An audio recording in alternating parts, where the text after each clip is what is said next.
ஸ்ரீமதே ராமானுஜாய நமஹ. ஆழ்வார் எம்பெருமானார் ஜீயர் திருவடிகளே சரணம். ஆச்சாரியர்கள் திருவடிகளே சரணம்.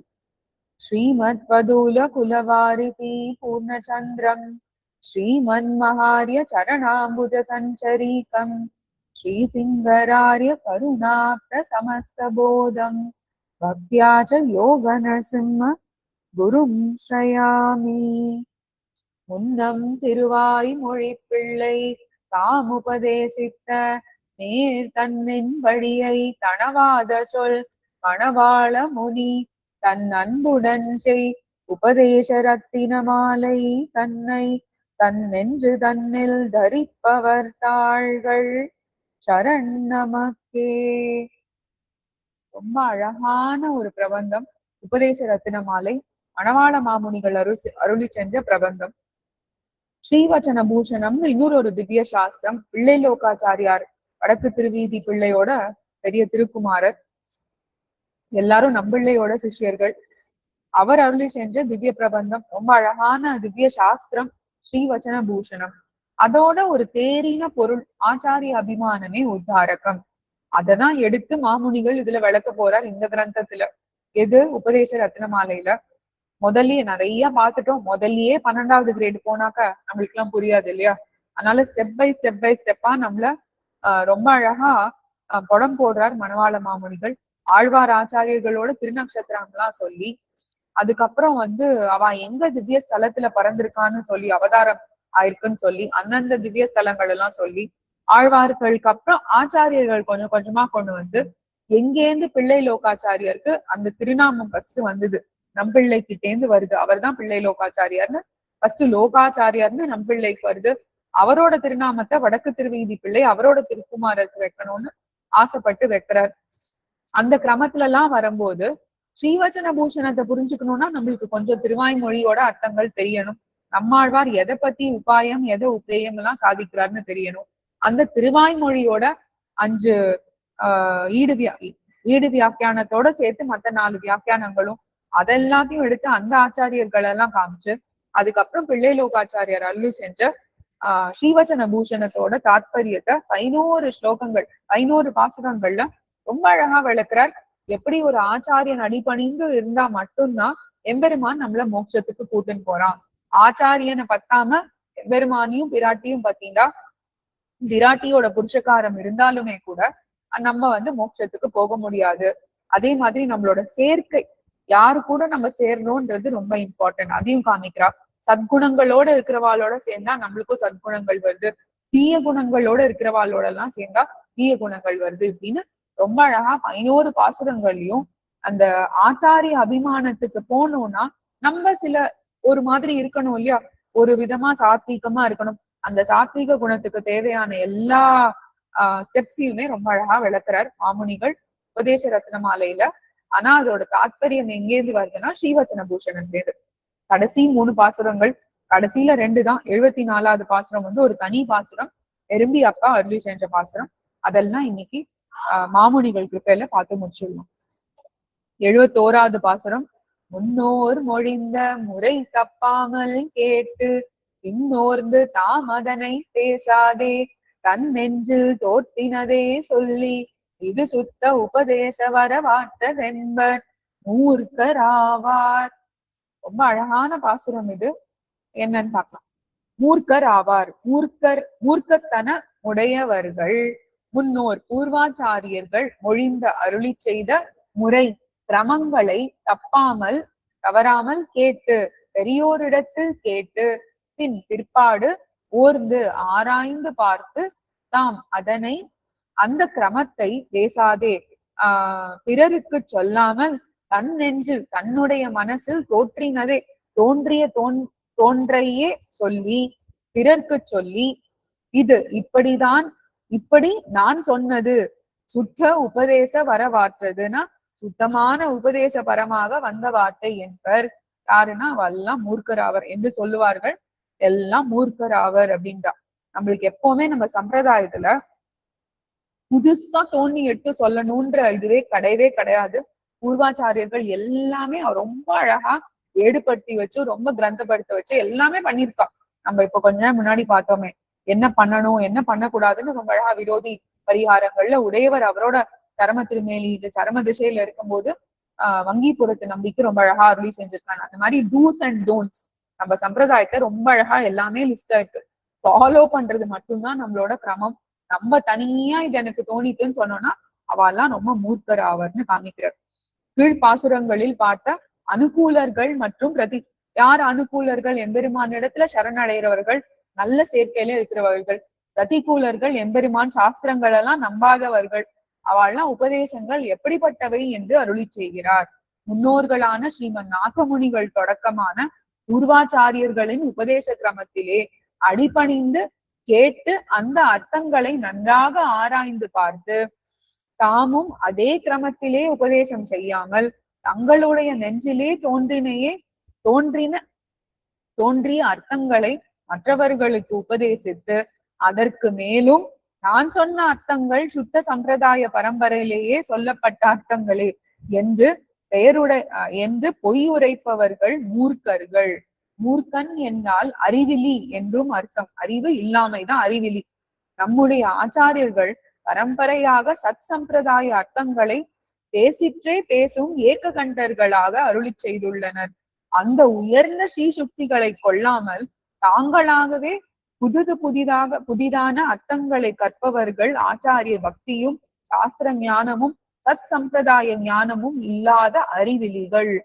ரொம்ப அழகா சொல்ற மாமுனிகள் says we have to follow the instructions by our purvacharyargal such as Sriman Nathamunigal because they have all analyzed and they have all instructed it in one order.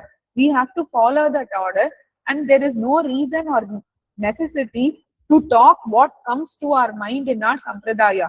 Our purvacharyas are called eka kandargal. They all have one throat because they talk the same thing. Whatever Nammalvar has spoken only is spoken by Udayavar, Ramanujar. Like that, instead of imbibing such meanings, there are a lot of people who teach new meanings which only occur to them. They say that they have thought about it, but Mamunigal says there is no reason for all this and they are all literally like fools. They do not practice what our sampradayam is telling us to practice. அடுத்தது பூர்வாச்சாரியர்கள் போதம் அனுஷ்டானங்கள் கூறுவார் வார்த்தைகளை கொண்டு நீர் தேறி இருள் தருமா ஞாலத்தே இன்பமுத்து வாழும் தெருள் தருமா தேசிகனை சேர்ந்து. என்ன சொல்றா? பூர்வாச்சாரியர்கள் இப்படி சொன்னதெல்லாம் என்ன ஆகுது? தெருள் தரும் நல்ல ஞானத்தை உபதேசிக்கும் பெருமை பொருந்திய தேசிகனை. யாரு? அவாவா ஆச்சாரியர்கள். ஆச்சாரியனை நீர் சேர்ந்து நீங்கள் ஆசிரயித்து பூர்வாச்சாரியர்களுடைய போதம் ஞானத்தையும் அனுஷ்டானங்களையும் கூறுவார் உள்ளபடியே சொல்லும் அவர்களுடைய வார்த்தைகளை கொண்டு ஒப்புக்கொண்டு தேறி அதை உள்ளபடி அறிந்து இருள் தருமா ஞானத்தே அஞ்ஞானம் அந்தகாரத்தை கொடுக்கும் பெரிய பூமியிலே இன்பமுற்று இன்பத்தை அடைந்து வாடும் வாழ்வீர்கள் ஆக அப்படின்னு ரொம்ப அழகா சொல்றார். என்ன சொல்றார்? ஒரு நல்ல ஆச்சாரியனை அடிபணிந்து ஆத்மாவின் ஸ்வரூபத்துக்கு சேர்ந்த கைங்கரிய பிராப்தியை இவ்வுலகிலேயே பெருங்கோள் என்று மற்றவர்களுக்கு உபதேசம் செய்கிறார். எப்படி சொல்றார்? ஆச்சாரியனிடத்துல கைங்கரியம் பண்ணாலே உஜ்ஜீவனம் இந்த தசையில இந்த இடத்துல ஆச்சாரியன் ஜீவனம் பண்ணும் போதே இப்போவே அவருக்கு போய் அடிபணிந்து கைங்கரியம் பண்ணாலே உஜ்ஜீவனம் கிடைச்சிடும்னு சொல்றாரு. சத் சம்பிரதாயத்திலே ஸ்திரமான நிஷ்டை கொண்ட ஒரு ஆச்சாரியனிடம் இது ரொம்ப இம்பார்ட்டன்ட். நிறைய பேர் ஆச்சாரியர்கள் இருக்கா, ஆனா சத் சம்பிரதாயத்தை நம்ம சம்பிரதாயத்துல இருக்கிற ஒரு நல்ல சதாச்சாரியனை போய் சரணடையணும். ஸ்ரீமன் நாதமுனிகள் எத்தனை தடவை நாதமுனிகள் இதோ வந்துட்டே இருக்கார். அடுத்த சனிக்கிழமை நாதமுனிகளோட ஆணி அனுஷம், அவரோட திருநக்ஷத்திரம். ஸ்ரீமன் நாதமுனிகள் இல்லைனாக்க நம்மளோட இந்த சம்பிரதாயமே நம்மளுக்கு கிடைச்சிருக்காது இல்லையா? ஸ்ரீமன் நாதமுனிகள் தொடக்கமான நம் பூர்வாச்சாரியர்களின் ஞானம் மற்றும் அனுஷ்டானங்களை நன்றாக உபதேசிப்பவர்களிடம் அவற்றை கற்றறிந்து அதிலே நல்ல நிஷ்டை பிறந்து அஞ்ஞானத்தை கொடுத்து அதையே வளர்க்கும் சம்சார மண்டலத்திலேயே பாகவத ஆச்சாரிய கைங்கரியம் செய்து இன்பத்துடன் வாழுங்கள். இந்த இன்பம் எதுலேருந்து வருதுன்னு காமிச்சிருக்கா. அதுதான் அந்த அஞ்ஞானம். அஞ்ஞானத்தால இந்த சம்சாரத்துல நிறைய இன்பங்கள் வரும். ஆனா அதெல்லாம் நிலைத்து இருக்கிற இன்பங்கள் கிடையாது. பகவத் பாகவத ஆச்சாரிய கைங்கரியமே இன்பத்தை காமிக்கும்னு சொல்றான். இந்த சம்சாரம் நமக்கு அஞ்ஞானத்தை அடுத்ததுல எக்ஸ்பிளைன் பண்ணிருக்க, அஞ்ஞானத்தை அழித்து அதை நன்றாக வளர்க்கும் இடம். நல்ல ஆச்சாரியனை பெற்று அந்த ஆச்சாரியனிடத்தில் உபதேசங்களை பெற்று ஆச்சாரியனுக்கு அனுகூலமாக இருந்து இங்கே இருக்கும் காலத்திலும் திருமால் அடியார்களை பூசித்து வாழ்ச்சி பெறலாம். பியூட்டிஃபுல் பாசுரம் where Mamunigal says we have to surrender to our acharyan and stick on to the roots to follow our sampradayam. So we have to learn from a sadacharyan about our purvacharyargal, about our sat sampradayam, starting with great acharyan like Natha Munigal. So many times we have called out to Natha Munigal. He is also coming. The following Saturday is his Trinakshatram, Ani Anusha, Varsha Trinakshatram. So we have to follow the practices told by such great acharyas like Natha Munigal. This samsara, where it is a materialistic world, what we learn from it is only ignorance, and we keep building on that ignorance. It keeps nurturing. But if we go to a sadacharyan, follow his instructions, we will do Bhagavat Kainkaryam, Bhagavata Kainkaryam, also Acharya Kainkaryam. That way he will take care of our Ujjivanam. அடுத்தது, இந்த உபதேச ரத்தின மாலை தன்னை சிந்தை தன்னில் நாளும் சிந்திப்பார் எந்தை எதிராசர் இன்னருளுக்கென்னும் இலக்காகி சதிராக வாழ்ந்திடுவர் தாம். இதெல்லாமே காத்து பாசுரங்கள், ரொம்ப அழகான பாசுரங்கள், எப்பேற்பட்ட வைபவம். இந்த உபதேச ரத்தின மாலை தன்னை, இந்த பிரபந்தத்தை சிந்தை தன்னில் தங்கள் மனத்தில் நாளும் எப்பொழுதும் சிந்திப்பார் தாம். ஏன்னா இது நித்திய அனுசந்தானம், டெய்லி சேவிக்க வேண்டிய ஒரு பிரபந்தம் இல்லையா. மனனம் பண்ணும் அவர்கள், எவ்வளவு அழகா கொடுத்திருப்பாரு பாருங்க. மனனம் பண்ணாதான் நம்மளால சிந்திக்கவே முடியும். அதனால சிந்திப்பா இருக்காங்கன்னா மனனம் பண்ணுவர்கள் எந்த எமக்கு சுவாமியான யாரு சொல்றார், மாமுனிகள் சாதிக்கிறார் இல்லையா, அவருக்கு அவரோட சுவாமி எதிராசர். ஸ்ரீபாஷ்யக்காரருடைய இனிமையான அருளுக்கு கிருபைக்கு என்றும் எக்காலத்திலும் இலக்காகி பாத்திரபூதராய், பாத்திரபூதன்னா சத்பாத்திரமா ஆமோண்டார், சதிராக எப்படி சிறப்பாக வாழ்ந்துடுவர், எம்பெருமானாரே நம்மள ஆட்கொண்டு பாருன்னு அவ்வளவு அழகா சாதிக்கிறார் ஒரு சாத்து பாசுரத்துல. இது மாமுனிகள் சாதிச்சுட்டாரா, அவர் ஆச்சாரியனுக்கு டெடிகேட் பண்ணிட்டார். பின்னாடியே எறும்பி அப்பா வந்துட்டார், இருங்கோ அடியனும் தேவரீருக்கு டெடிகேட் பண்ணிடுறேன்னு. இதோட அம்சமா ஒரு பாசுரம் அடுத்த சாத்த பாசுரம், தனி பாசுரம். இதனது இந்த பிரபந்தத்தை கற்று அனுபவிப்பவர்களுக்கான பலனை சொல்லி பிரபந்தத்தை முடித்தருளுகிறார். பூர்வாச்சாரியர்களின் உபதேச சாரத்தை எடுத்துரைத்த இந்த உபதேச ரத்தின மாலை என்னும் பிரபந்தத்தை தங்கள் சிந்தையிலே எப்பொழுதும் வைத்திருப்பவர்கள் என்னுடைய சுவாமியான எதிராஜராம் எம்பெருமானாரின் இனியதான கருணைக்கு இலக்காகி சிறப்பாக வாழ்வர்கள். ஆழ்வார்கள் சமரி எடுத்துன்னு வந்துட்டார் பாருங்க. ஆழ்வார்கள் திருவவதார கிரமம், அவர்கள் திருவவதார ஸ்தலங்கள், அவர்களின் அருளி செயல்களுக்கு ஆச்சாரியர்கள் இட்டருளிய வியாக்கியானங்கள், அந்த அருளி செயல்கள் மற்றும் வியாக்கியானங்களின் சாரமான ஸ்ரீவச்சன பூஷண திவ்ய சாஸ்திரத்தின் பெருமைகளும், அதில் காட்டப்பட்ட ஆச்சாரிய அபிமானம் என்ற உயர்ந்த கொள்கை ஆகியவற்றை எப்பொழுதும் சிந்தனை செய்பவர்கள் காரே கருணை ராமானுசனின் கருணையாலே இவ்வுலகிலும் கைங்கரிய ஸ்ரீயுடன் வாழ்ந்து பிறகு மேலான நித்திய கைங்கரியத்தையும் பெற்று வாழ்ச்சி அடைவார்கள் அப்படின்னு ரொம்ப பியூட்டிஃபுல்லா சம்மரைஸ் பண்ணிட்டார்.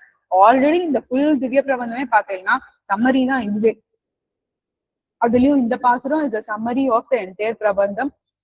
Mamunigal says, those who always keep Upadesha Ratinamalai in their thoughts, they will be constantly under the instruction of their Purvacharyargal. They will live in a very distinguished way. How they will live distinguished way? Because they will be always the patram, the recipient of Etirajat, Udayavar's compassion. Udayavar will take them under his control. Also this, what did we look into in this Prabandham?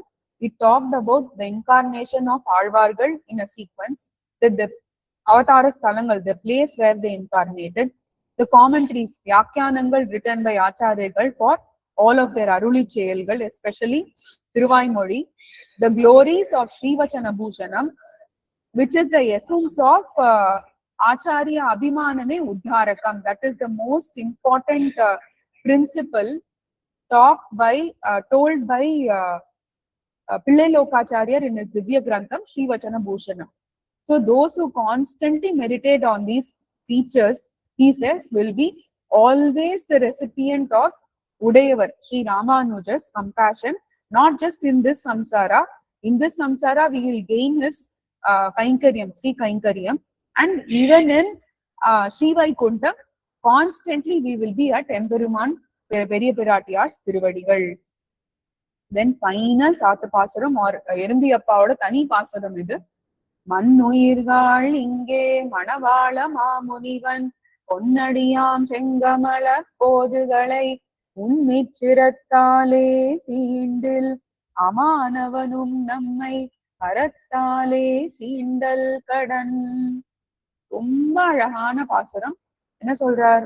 நிலை பெற்ற உயிர்கள் சேத்தனர்களே, இங்கே இவ்வுலகத்திலே மணவாள மாமுனிவன் ஸ்ரீ மணவாள மாமுனிகளுடைய பொன் அழகிய அடியாம் திருவடிகளாகிய செங்கமல போதுகளை, செந்தாமரை மலர்களை உன்னி சிந்தித்து சிரத்தாலே நமது தலையாலே தீண்ட பெற்றால் அமானவனும் அமானவ புருஷனும் நம்மை கரத்தாலே தமது ஸ்ரீ ஹஸ்தத்தாலே தீண்டுதல் கடன், அவர் கடமையே ஆகும்.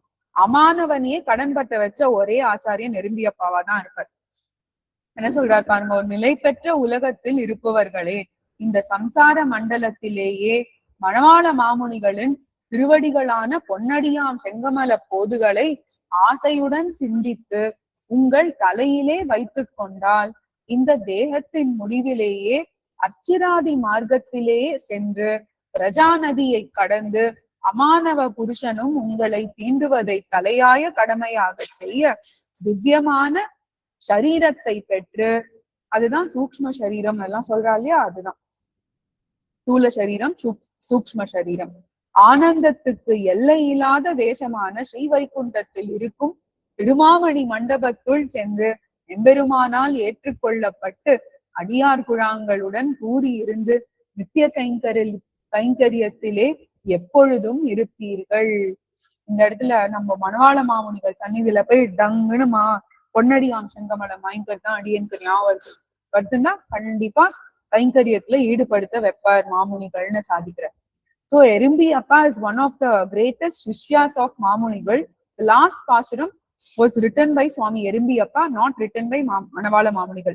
Till the 73rd Pashuram, it was written by Mamunigal. The 74th, or it is called as a Tani final Pashuram, was written by Mamunigal Shishya Erumbiappa. He says, if you keep your head Manavala Mamunigal's divine feet, it is like golden reddish flowers, and we meditate on his Thiruvadigal, Mamunigal's Thiruvadigal. At the end of this life, Emperuman will take us on the Archiradi path, Archiradi Margam, where we have to cross lot of worlds, and there is this Braja river, Braja Nadi. There is a celestial Vyakti called as Amanavan. When he touches us, we will get a divine Tirumeni just like Emperuman. We will also have 4 Chaturbhujangal, 4 hands like Emperuman. Then he takes us to the Tirumamani Mandapam, where Sri Vaikuntanathan is there, along with his concerts and all other Kainkarya Paras. Nityargal, Bhattargal, Ellan, Muttargal, Ellaru irka illaya anga. Ellaru irka. There he takes us there, where it is an unbounded place of happiness. There is no end to happiness, or there is no end to Kainkaryam there. We will always be in constant servitude. We will serve Emperuman along with we'll serve him along with this concert and all the Kainkarya Paras, says Erumbiappa. Romba azhagana paasuram. மண்ணுயிர்கள் இங்கே மணவாள மாமுனிவன் பொன்னடியாம் செங்கமல போதுகளை உன்னிச்சிரத்தாலே தீண்டில் அமானவனும் நம்மை கரத்தாலே தீண்டல் கடன். அழகா இந்த மாதிரி மாமுனிகளோட ஒரு திவ்ய ஆக்ஞையில நம்மளால இன்னைக்குதான் பார்த்தோம் வரவர முனி திவ்ய ஆக்ஞைன்னு பார்த்தோம் இல்லையா ஆழ்வார் திருநகரியில. மத்த எல்லா இடத்துலயும் ராமானுஜாரிய திவ்ய ஆக்ஞை இந்த மாதிரி வரவர முனி திவ்ய ஆக்ஞையில ஓரளவுக்கு நம்மளால என்ன முடிஞ்சதோ அந்த அளவுக்கு உபதேச ரத்ன மாலையோட அர்த்தங்களை சேவிக்க முடிஞ்சது. இதுக்கப்புறம் இந்த திவ்ய பிரபந்தத்தையும் நம்ம அழகா ரிவிஷன்ல கொண்டு வந்துடலாம். ஸ்ரீமதே ரம்யஜா மாத்ரு முனீந்திராய மகாத்மனே ஸ்ரீரங்கவாசினே பூயாத் நித்யஸ்ரீ நித்யமங்கலம். ஆழ்வார் எம்பெருமானார் ஜீயர் திருவடிகளே சரணம். ஆச்சாரியர்கள் திருவடிகளே சரணம்.